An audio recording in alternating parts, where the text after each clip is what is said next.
की आदत होती है, जब पति खाना खाने बैठेगा ना और टेंशन में होगा, काम दिन भर काम करके हाड़ा थका आएगा, उसी दिन माताएं क्या करती हैं, पूरी टेंशन जाकर के बताएंगे।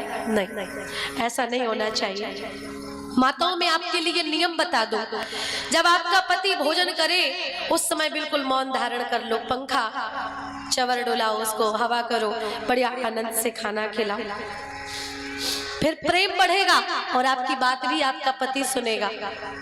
दूसरी बात, अगर पति पत्नी में नहीं बन रही है, घर में दरिद्रता आ रही है, तो उसका क्या कारण है? ध्यान से सुनना मैया, बुरा मत मानना। पति पत्नी जब संग में बैठ करके भोजन करते हैं ना, ये भी दरिद्रता का कारण होता है। एक जगह पे हम कथा करने गए, यजमान जी खाना खा रहे थे, यजमानन आई और दौड़ करके आई, पूरी तोड़ के खाने लगी। हमने कहा ये क्या हो रहा है? बोले दीदी जब से शादी हुई ना हम दोनों ऐसे ही खाना खाते हैं। हमने कहा इससे क्या होता? बोली प्रेम बढ़ता है। हमने कहा तो प्रेम ही बढ़ाना, फिर ऐसे मत खाओ। बोले कैसे खाएं?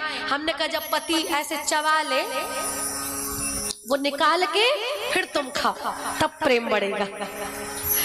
बोले दीदी ऐसा थोड़ी होता है। हमने कहा तो ऐसा भी नहीं होता है। पति पत्नी एक ही थाली में खाने से भोजन नहीं बढ़ता है। सहस्त्र स्त्रिया च भोज्यम न च शयनम च वर्जयेत्। एक थाली में पति पत्नी को नहीं खाना चाहिए। कैसे खाना चाहिए? पति जिस थाली में भोजन कर चुका हो, उसके बाद वो थाली जूठी हो जाए, उसी थाली में पत्नी भोजन रख करके पाए, वो साक्षात प्रसाद होता है। फिर देखो कितना प्रेम बढ़ता है, फिर देखो कितना चकाचक आनंद आता है। ये करना चाहिए आपको। लेकिन आजकल तो फैशन है, कहो ना तो माताओं को बुरी लगती है। अगर कह दो ना, ये वीडियो हमारा सोशल मीडिया पे इंस्टाग्राम पे पड़ा है।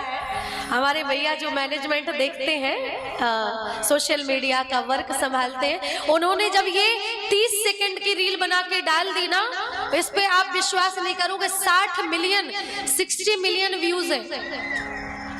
60 मिलियन लोगों ने देखा इसको। उसमें अच्छे बुरे कमेंट है, कोई कह रहा नहीं हम तो खाएंगे, हम तो कहाओ ना, कौन मना कर रहा है। लेकिन दरिद्रता जरूर आएगी, ये निश्चित है, शास्त्रों में ये वर्णन है।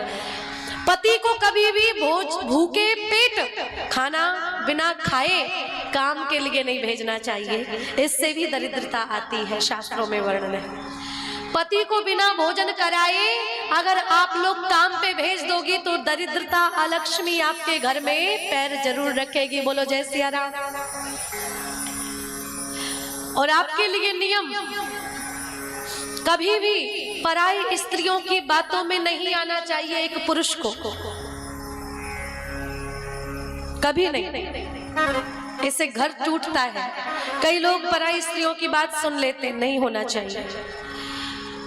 इससे भी दरिद्रता आने के संभव होते हैं, संभावनाएं होती हैं। और एक नियम और बता दो, बिना पैर धोए कभी भी भोजन करने के लिए थाली पे नहीं बैठना चाहिए, इससे दरिद्रता आएगी ही आएगी।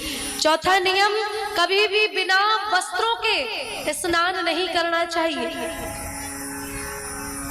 अगर आप लोग सारे वस्त्र उतार करके अगर स्नान करती हो तो आपको दरिद्र होने से कोई नहीं रोक सकता। भले एक कलावा क्यों ना बंधा हो आपके शरीर में, होना चाहिए। क्योंकि अगर आपके शरीर पे कोई कपड़ा नहीं है, कोई धागा नहीं है, ऐसे अवस्था में कोई भी प्रेत आत्मा आपके शरीर में प्रवेश कर जाएगी और फिर अपना सुंदर सुंदर भोग भोगेगी। साइंस के हिसाब से भी पूरे शरीर के कपड़े उतार करके स्नान नहीं करना चाहिए, इससे भी हमारे शरीर पर हानि होती है। जब भी स्नान करो पहले पानी का मग अपने पैरों पे डालो, शुरुआत नीचे से करनी चाहिए, कभी बीमार नहीं पड़ोगे।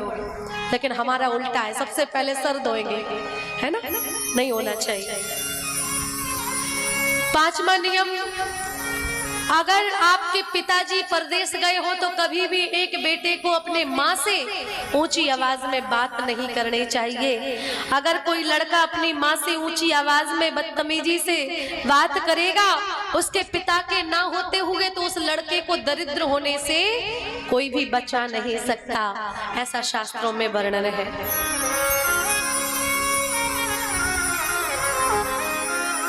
ताड़िता वृषम, कभी भी ताड़ना, प्रताड़ित नहीं करना चाहिए अपनी माँ को। अगर आप दरिद्र हो, धनहीन हो, तो कहीं ना कहीं ये भी कारण हो सकते हैं।